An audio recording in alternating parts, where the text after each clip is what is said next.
ബഹുമാനപ്പെട്ട ശ്രീ ചാണ്ടി ഉമ്മൻ, ബഹുമാനപ്പെട്ട പൊതുവിദ്യാഭ്യാസ തൊഴിൽ വകുപ്പ്.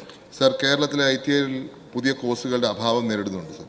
പുതിയ ട്രേഡ് അനുവദിക്കുമ്പോൾ ഉണ്ടാകുന്ന സാമ്പത്തിക ബാധ്യത സർക്കാർ വഹിക്കാൻ ഇന്ന് തയ്യാറല്ല. ഒരു ട്രേഡ് വരുമ്പോൾ 2 യൂണിറ്റ് എങ്കിലും വേണ്ടിവരും.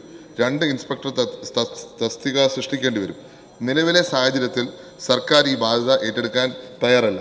സംസ്ഥാനത്തെ പല ITIയിൽ നിന്നും പ്രപ്പോസൽ പോയിട്ടുണ്ട് പുതിയ ട്രേഡ് തുടങ്ങാൻ. പക്ഷേ സർക്കാർ കാശില്ല എന്ന് പറഞ്ഞ് ട്രേഡ് തുടങ്ങുന്നില്ല. ഇതുപോലുള്ള കോഴ്സുകൾ സംസ്ഥാനത്തിൻ്റെ പുറത്തുണ്ട് സർ. അതുകൊണ്ട് തന്നെ ഇന്ന് സംസ്ഥാനത്തെ ITIയിൽ നിന്ന് കൊഴിഞ്ഞു നോക്ക് കുട്ടികൾ രാവിലെ സംസാരിച്ച വിഷയവുമായിട്ട് ബന്ധപ്പെട്ട് തന്നെയാണ്. നമ്മുടെ സംസ്ഥാനത്ത് നിന്ന് മറ്റുള്ള സംസ്ഥാനത്തിലേക്ക് പോകുന്നു. വിദ്യാർത്ഥികൾക്ക് ഇവിടെ അവസരമില്ല. അതുപോലെ തന്നെയാണ് സംസ്ഥാനത്തെ പ്രൈവറ്റ് ITIകളുടെ സ്ഥിതിയും വ്യത്യസ്തമല്ല. എൻ്റെ മണ്ഡലത്തിലെ Mannarkad saint Mary's private ITI drone technician, drone pilot, mechanic electric vehicle, geriatric care എന്നീ ട്രേഡുകൾ ആരംഭിക്കുവാൻ 6 മാസം മുമ്പ് സർക്കാരിനോട് NOC ആവശ്യപ്പെട്ടിരിക്കുകയാണ്. പക്ഷെ ഇതുവരെ കൊടുത്തിട്ടില്ല. DGT അപേക്ഷ ക്ഷണിച്ചാൽ സർക്കാരിൻ്റെ NOC നിർബന്ധമാണ്.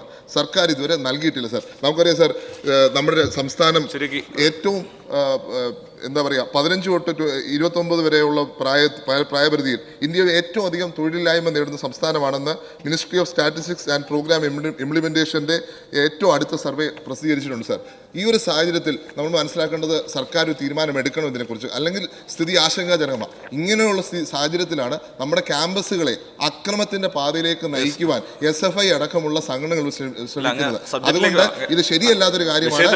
കാര്യവട്ടമടക്കമുള്ള ക്യാമ്പസുകളിൽ ഈ പ്രശ്നമുണ്ടായെന്നുള്ളത് സൂചിപ്പിക്കാൻ ആഗ്രഹിക്കുന്നു. സബ്മിഷനിൽ ബഹുമാനപ്പെട്ട പൊതുവിദ്യാഭ്യാസ വകുപ്പ് മന്ത്രി.